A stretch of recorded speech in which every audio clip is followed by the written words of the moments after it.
नमस्कार। अजय की तरफ से मीडिया डिक्शनरी पॉडकास्ट में आपका स्वागत है। इसके पहले कि मैं मीडिया के बारे में अपना मुंह खोलूं, साफ कर दूं कि मीडिया के अध्ययन अध्यापन से या पत्रकारिता से मेरा कोई रिश्ता नहीं रहा। मीडिया से मेरा रिश्ता सिर्फ इतना है जिससे देश दुनिया के तमाम लोगों का है कि मीडिया यूज़र के रूप में कि मीडिया का इस्तेमाल करते हैं। मैं भी करता रहा हूँ। अखबार पढ़ना, पत्रिका पढ़ना, रेडियो सुनना अच्छा लगता था। और उसके बाद जब ये रामायण महाभारत से सीरियल के बाद टीवी आया तो फिर टीवी देखने लगा। उसके शो अच्छे लगते थे, पर मीडिया के बारे में कभी ध्यान से समझने का, सोचने का या जिज्ञासा भी नहीं थी जानने की। उसी तरह जैसे हम सांस लेते हैं, पानी पीते हैं, पर ध्यान कहाँ रहता है इसके बारे में। और ध्यान तो तब आता है जब कभी सूखा पड़ जाए, तब पानी की कीमत समझ में आती है। अकाल पड़ जाए समझ में आती है। हवा की भी कीमत बाद में समझ में आती है, बड़े होने पर, कि शुद्ध साफ हवा कितनी ज़रूरी है।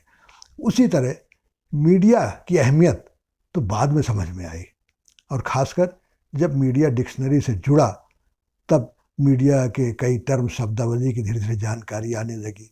और उसके बारे में फिर जिज्ञासा हुई तो उस तरह के मीडिया संबंधित लेख पढ़ने लगा।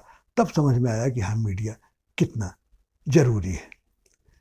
और ये भी समझ में आया कि मीडिया की नासमझी से या मीडिया को न समझने से नुकसान कितना है। तब समझ में आता है कि मीडिया हमारे जीवन में वाकई में कितना ज़रूरी है।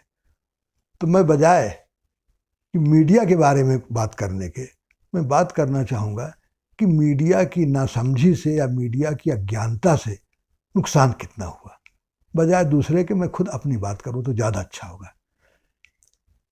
मुझे भी जब शुरू में ब्लॉग लिखना शुरू किया, इंटरनेट के बारे में जानकारी हुई, बड़ा शौक था, बड़ा अच्छा लगता था। कोई भी पोस्ट करता तो बार बार जाके देखता स्टेटस, कितने लाइक आए, कितने व्यूज़ आए, बस उसी में मगन रहता था।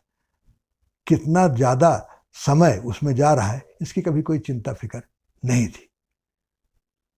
बाद में धीरे धीरे समझ में आया कि इससे पैसे का नुकसान तो भले ना हो तत्काल, लेकिन समय तो बहुत जा रहा है।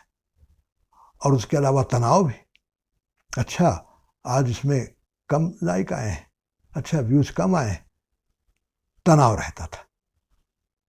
तो वो टेंशन, वो तकलीफ, उस नासमझी से नुकसान कितना हुआ, ये तो धीरे धीरे बाद में समझ में आया। और फिर बहुत सी चीज़ें धीरे धीरे जानने समझ में आई कि इसके पीछे चक्कर क्या है, कि हमको कहाँ कहाँ, कितनी बार, कितनी तरह से बेचा जाता है, और हम खुश हो जाते हैं कि अच्छा ये हमारी पसंद की चीज़ आ गई है। हाँ, यही तो हम ढूंढ रहे थे, यही तो हम खोज रहे थे।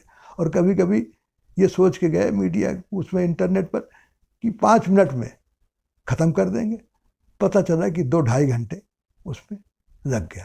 तो ये जो मीडिया में चिपकाने वाला, फंसाने वाला गुण है, और उसकी कीमत कितनी ज़्यादा देनी पड़ती है, जब ये धीरे धीरे समझ में आने लगा तब समझ में आया कि हाँ, मीडिया को जानना, समझना कितना ज़रूरी है।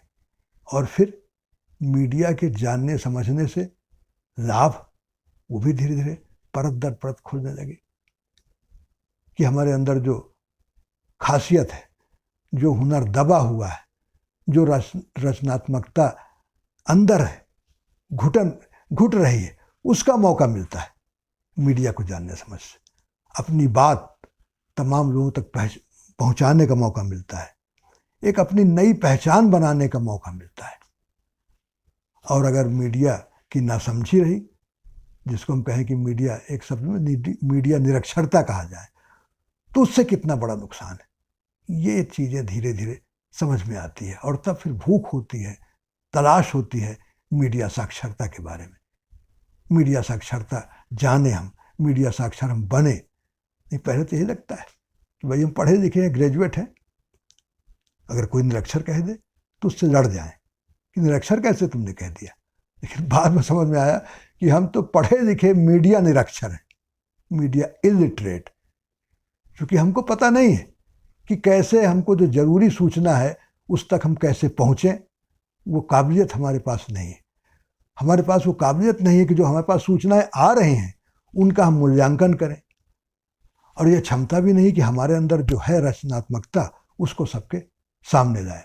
तो इस तरह से ये जो मीडिया निरक्षरता से नुकसान है वो समझ में आता है, तब फिर तलाश होती है मीडिया साक्षरता की।